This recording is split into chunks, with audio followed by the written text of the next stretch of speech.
Hi everyone, I'm Tina. This is To the Inner Wild. Thanks for joining me channel. Subscribing if you will. Just another night. It is October 11th. I've been incapacitated with psychic attacks. But here's my thing with psychic attacks and magic. And as you know, the way I roll is a little rugged in structure. So I'd like to say that when I'm doing divination, it's rather adventurous. We stumble upon different insights relative to my day-to-day. But being so, like attracts like, so maybe it's our day-to-day. There are similarities or parallels in your universe. The things we come across, the energies, are applicable to the now, or something that you're just getting out of, or maybe is something that you're stepping into. The cards dictate between near future and late future, spanning out to possibly about 6 months or more on average. So that's what I'm noticing in the manifestation. Of course, the timeline is refreshed and loading new info at each moment, even if it's fortifying the existing. So for the past few days, I've been battling with psychic attacks, and my theory on that, and my experience on that more importantly, because my theory isn't just based on, pulling something from my butt. Oh my gosh, we're going to edit that. Oh my gosh, okay. But it's based on experience. From what I've observed, comparing notes after the fact, in hindsight with friends or other spiritualists. So, the divine lets certain things through. Lets certain energies happen as they are, live.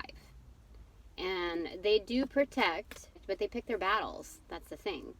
And everything expresses divinity. So, when we look at that aspect, they have to allow some things to happen in order for us to learn, because our brain doesn't grow unless we encounter mistakes, right? Otherwise, we experience a sense of complacency. So I always have this block whenever I think of this notion of Atlantis and Lemuria. Like, things couldn't have been perfect. And, well, I'm sure I could dive deeper into that. Read up on a few things, watch a few videos, do some meditation, ask for my guides, or maybe astral project to there. What is this? Ace of Swords, searching for the truth. It's the smartest card in the deck because it makes sense of everything, including our obstructions. And then next to that was the King of Swords. The King of Swords is the master of discernment. Because the Queen of Swords doesn't put up with BS, right? So the King of Swords is more action-oriented, in upright. So thank goodness, because in reversal, it's almost like a master manipulator, using your power for ill intent. Yes, definitely. Bending the truth. And then there is the sun right behind it. There's two figures dancing, almost mirrored. Do you see the positioning of the arms? It's almost like a balance of yin and yang. But this is the dark side, the balance of the dark side. Oh, I've never seen it like that. That's interesting. The way the arms are positioned, there's a flow to it, right? And then the background is the sun. Serious. Sun. I don't know why there's dewdrops coming off of the sun. Or is that off of the people? Anyway, the sun is number 19 for endings and beginnings. That's interesting. They're intent on each other, intent on balancing.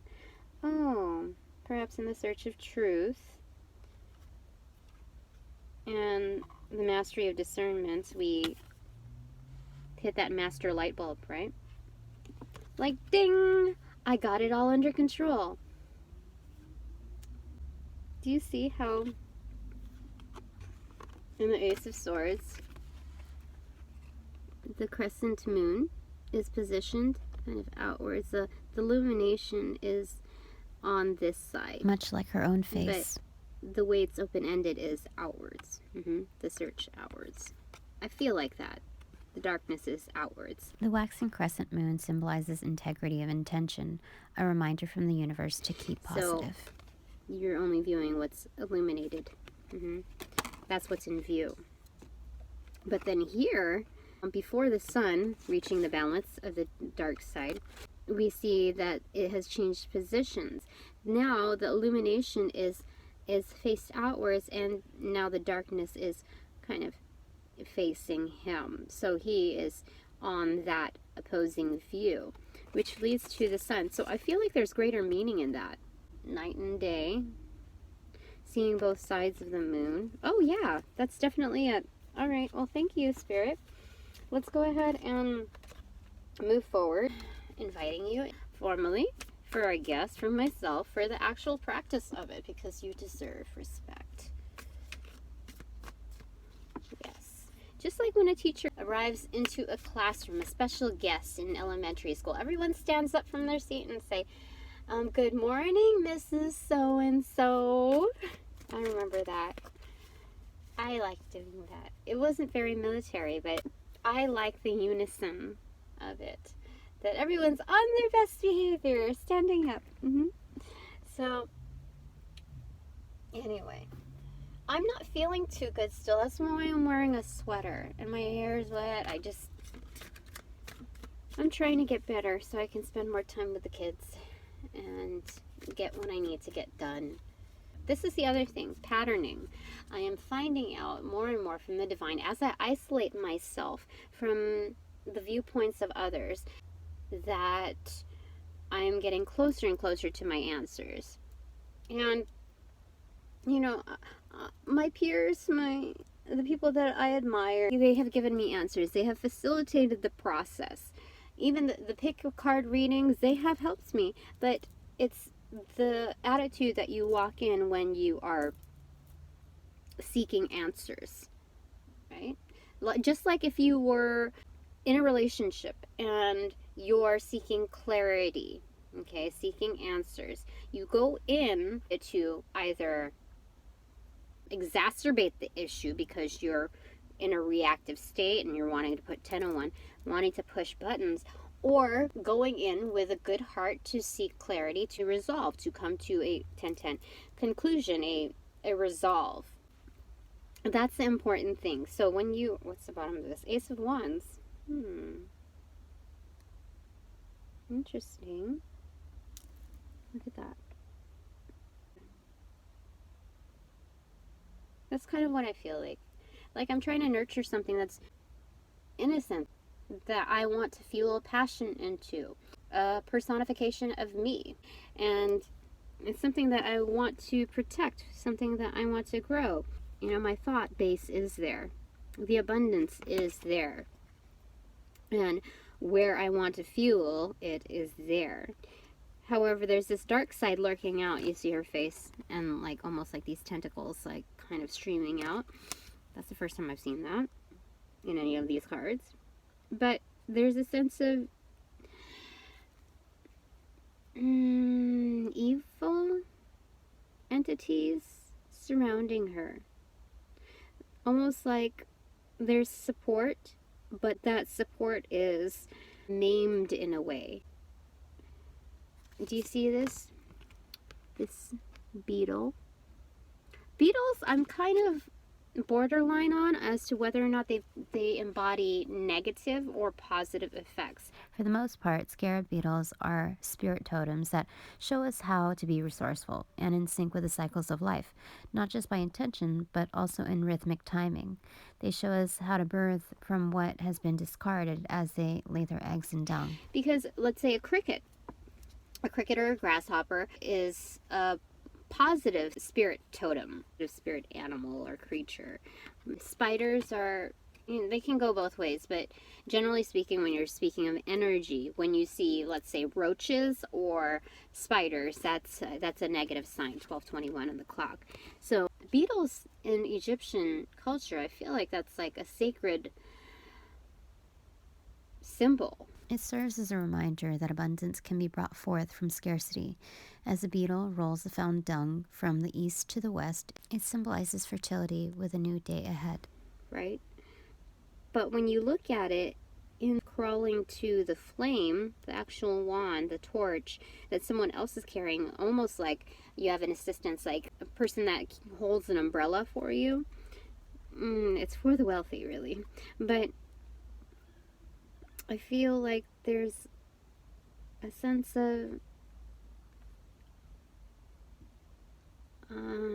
a sense of protection as it's led by the light. what's the word for it, angels? Angels, I invite you in. Let's not get ahead of ourselves. Please protect our space, our energy, while we seek answers. Integrate, enforce them, maintain them, along with the boundaries needed to protect, so that we may meet you halfway on our journey of self-actualization. That's what I feel like it is. That's what I'm trying to do. Okay. Do you see how the baby is like a pea in the pod? But there's like this saran wrap, the plastic wrap that's over the baby's face. Almost like still cocooned. Birthed, but not yet birthed. Okay, that's what I feel like the energy is. You see, there's a sense of magical attributions to these butterfly fairy wings, form of transformation.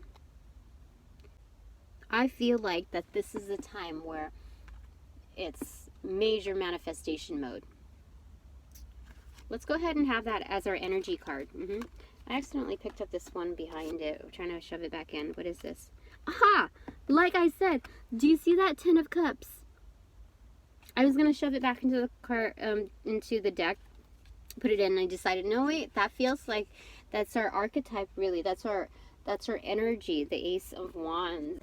Hi again. All right, got cut off. So let's go ahead and move forward with this Ace of Wands as our energy. Okay. Oopsie. Okay, so it's a great thing that it came up in upright.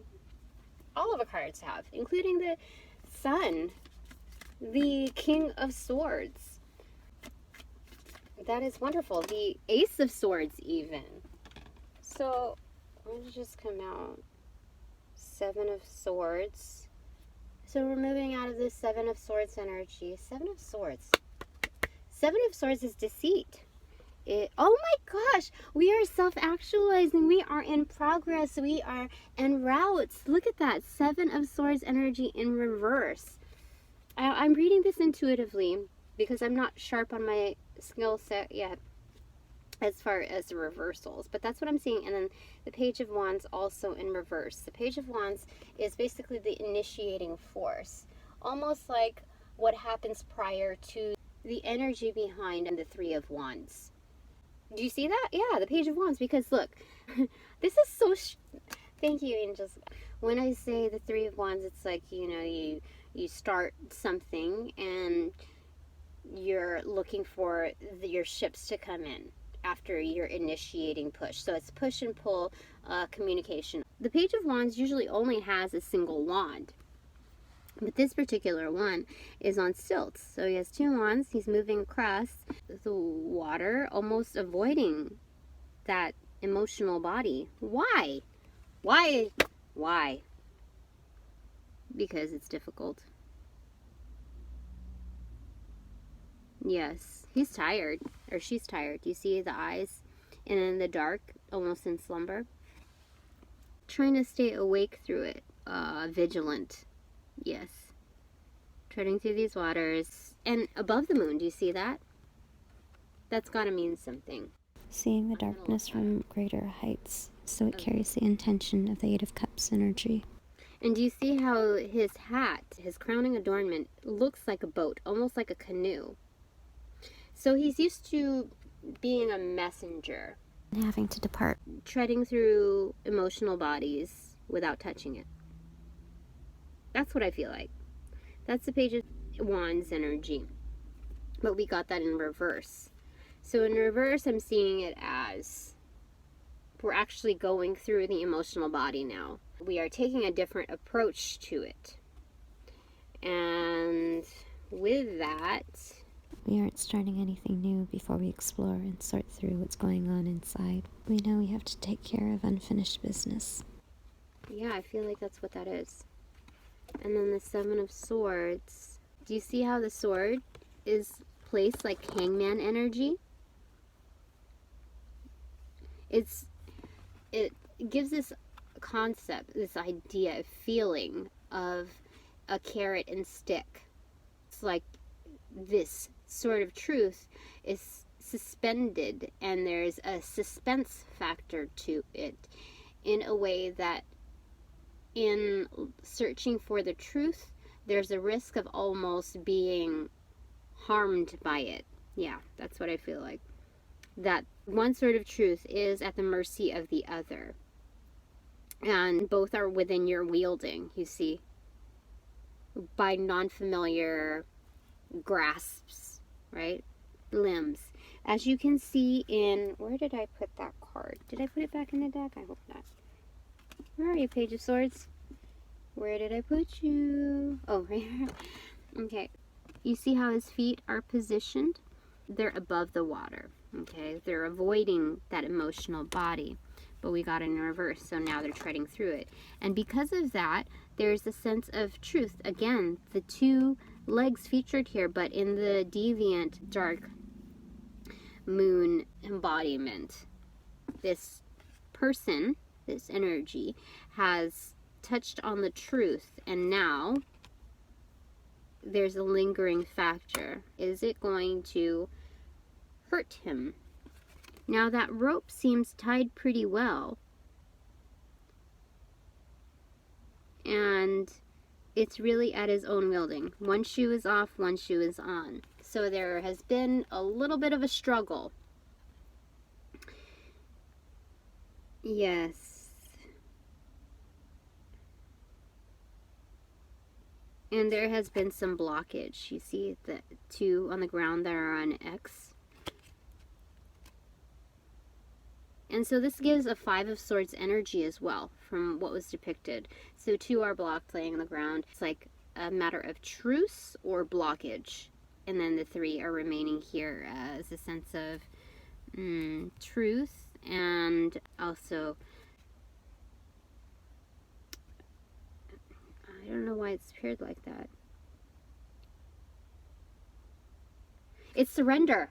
It is surrender, because you see, this is truth, the X right here. The way they're laid out, two here. That's a matter of truth. I saw that in another card, in another deck. That was the interpretation of that particular interpretation for with the X of the Two of Swords there.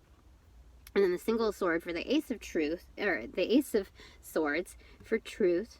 And then the Two of Swords here for the sense of blockage, right? So when I see that in the forefront here, that means that there's ultimate surrender, which really encapsulates this energy here. Surrender to the truth. So we got it in reverse, which means we're not quite there yet. That's where we are right now. We have reached this emotional body. We've treaded through it, and now we're at the mercy of it, basically. We are surrendering to the truth. The red light may call for a pause in this energy to capture it in absolute form. Let me see if it has any reversal energy here. Yeah. So Seven of Swords is, in reverse, a plan well thought out, strong advice. Upright is ill-conceived plans, a path to failure, a poor attempt. Okay, so we're trying to get to the meat of the problem, the root issue. And that takes not just the knowledge, but devising it, organizing it in a way that makes sense. The moment you reach another realm of truth, it warrants a pause to reflect in full scope and fuller perspective, fact from fiction, cost from benefit, strengths from weaknesses, and opportunities from threats before you move forward. It's not only strategic thinking, but learning how and when to move on. Approaching it in both a growth and blessed stance is advantageous. I feel like this. Okay. The Page of Wands says in reverse, dim-witted, poor choices, indecisive. Upright is creative thinking, ingenuity, a genius. Okay. So in this particular deck, it's leaning towards these terms. Just another way of looking at things and putting them into context. Just the same as when we view ourselves in the bigger picture. Oh, right, because when you initiate something, the opposite of that is to retreat, to basically cringe at the idea of initiating. So it's, yeah, poor choices, indecision. But that's kind of what that is, reaching this Ace of Wands energy. All right, Spirit, angels, anything more that you would like to convey to us, to the collective whole for this timeless reading? Oh, out. These psychic attacks, I'm telling you, 10-10 on the restart of this clock. I feel like some things are let in, some energy is let in for a greater purpose, for us to learn, to force us to be more serious, more adamant, more focused, more firm or firmer on setting up boundaries, enforcing them, and knowing exactly, not just knowing exactly why they're needed, but the revival of passion, of will to enforce them. Because you're more apt, more inclined to enforce them with your full being, your fuller potential, once you get fed up, right? And that's where I am right now. I am fed up. And, you know, I do have to thank the divine purpose of these adversities that I'm experiencing. So I'm not in a state of, what do you call it, resentment. Because I understand the energies, I understand their purpose, but I'm not going to allow them in. There's a fine line between that. And although many have mastered it over their years of life, I am just barely understanding it. That the patterns that I'm seeing in my relationships are very cyclical, whether that they be embodied by one person or another single person through our cycles of life, or let's say organizations that I have committed to within employment. That cyclical energy, you know, energy doesn't die, it just merely transforms, yes? So when we look at that, that's exactly what we encounter. So my struggles may not be exactly the same in finite sense as yours, but the energy, the concept behind them is definitely applicable. So hopefully you're gaining something from my readings, from the experience of just having a moment to sit down and reflect on the ongoings of our life, so that we can pave a better future, a higher trajectory, closer to our potential. We only have so many years left.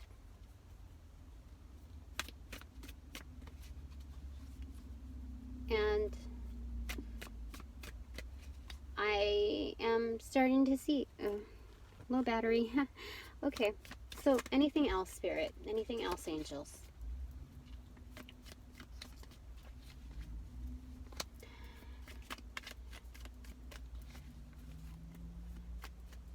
I've heard through the grapevine that I come off as very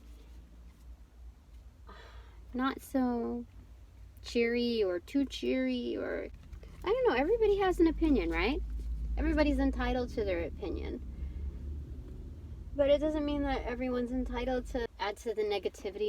When you experience a dissonance with others, it's your responsibility, as it is mine, to contemplate that further and neutralize that energy. Otherwise, you're you're breathing that particular hopelessness, sense of despair, sense of absolute negativity into this world.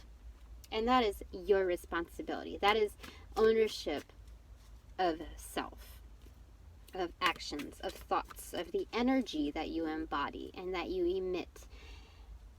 So, that's just my little piece of, well, that's through spirit and our angels, because I didn't really want to harp on that again. I feel like it's important to address that rather than targeting certain people. So I've been, oh gosh, out! Out! I don't want your energy, get out.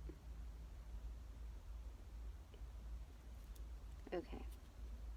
I'm telling you, you have to express your intent, your will, because they'll jump in at any given moment. And sometimes it's kind of like a pop quiz, a practice exercise for the divine to say, hey, you need to be able to call the shots. You're the one in the driver's seat. I am literally in the driver's seat right now, and figuratively, but we all are, right? 15:51 on the clock. Okay, angels, I feel like you're wanting to speak. Let's see. Is there anything else? Out! Out!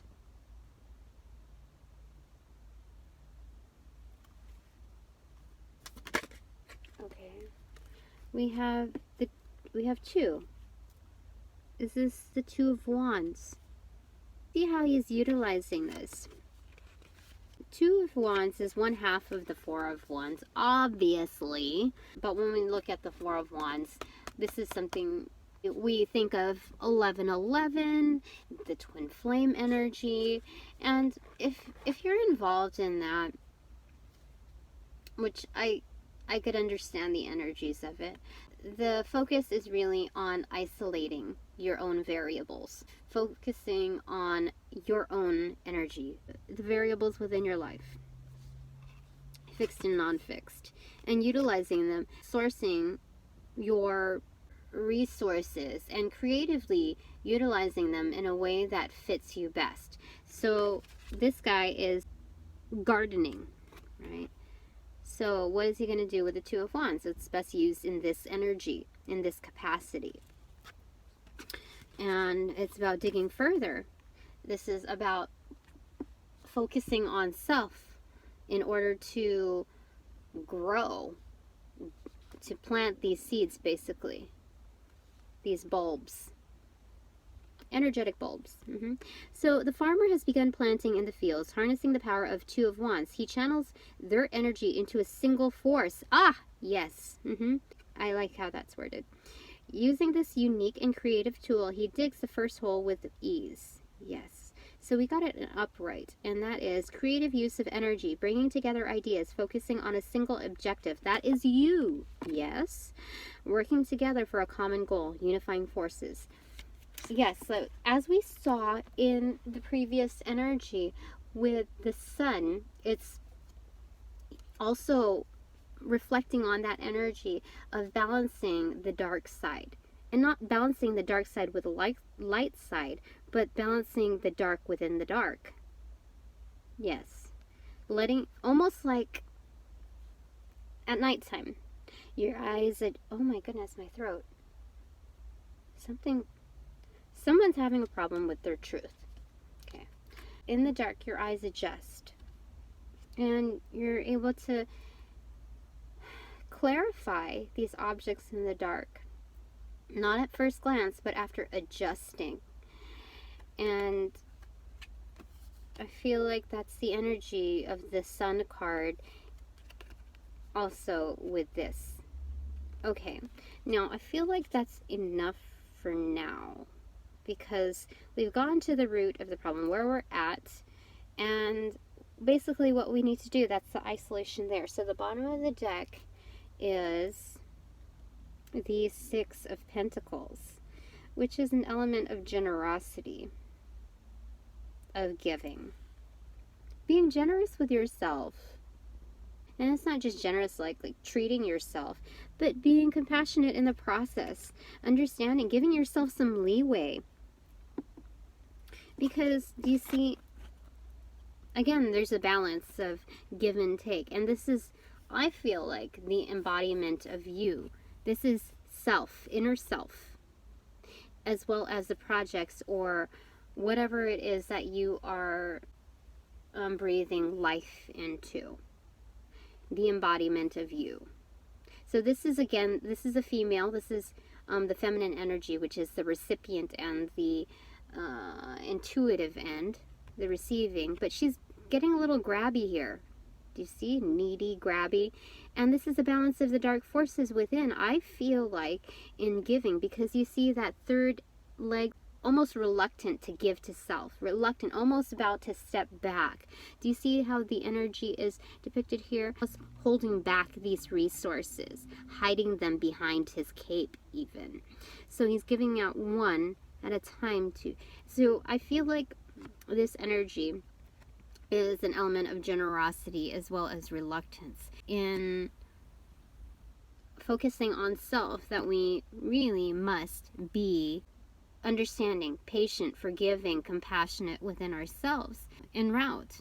And also, in effect, we're not going to give all at once. We're not just going to splurge on ourselves, but we need to take breaks every now and then, and we need to pace ourselves one by one. The energy is going to fuel constantly giving to ourselves. All right, Spirit, angels, you have spoken. Thank you very, very much for your time, your efforts, your love, your clarity on the situation that we're facing. Because it is so easy to neglect ourselves when we're focused on this end goal, this outcome, the results-oriented society. And that's something important. You can get lost, you can lose yourself in the process of trying to attain. Yes. Furthering the lack mindset, the lack of being. So, anyway, don't forget to hit like and subscribe. And thank you for your energy. Thank you for your time. I appreciate it. And just, it's a good reminder to be able to sit down and come to that conclusion that you need to be more giving to yourself. And with that, why did I just jump to the High Priestess? You know, when I thought this was the High Priestess, because I saw 2 on there, and there was a lingering effect of the 2 of Wands, but it was actually the 2 of Wands. Maybe it's also seeking direction from the divine. That knowing that we can't do it all on our own. With that 7 of Swords energy here in reversal, that in surrender we must seek greater forces for direction. And we're all flawed in a way, so although we may facilitate each other's growth, when it comes down to it, we need to isolate these factors and figure out what's inner working is really out of alignment, what kinks there are in our gears, so that we can really focus. When we say inwards, we're looking at the divinity within as well. Those, as well as the constructs that obstruct that divine union. And when we want to magnify that divinity, we're also looking upwards, as above, so below. Yes, so that's what that is. All right, well, thank you for joining me. Have a wonderful day. And hopefully I'll see you all again next time, and that if you are encountering any psychic attacks as well, that to look above it, to look above the anger and the resentment and the toils behind it in order to make use of its divine meaning. And I think that is, there was one more thing. That also, if you are gravitating, if you are elevating within your own trajectory, as a reminder that when you open up your senses, it's almost like a breakthrough, and it is painful in its process. That breaking through something actually incurs pain, physical, emotional, mental, etc. So it's something to keep in mind as well. And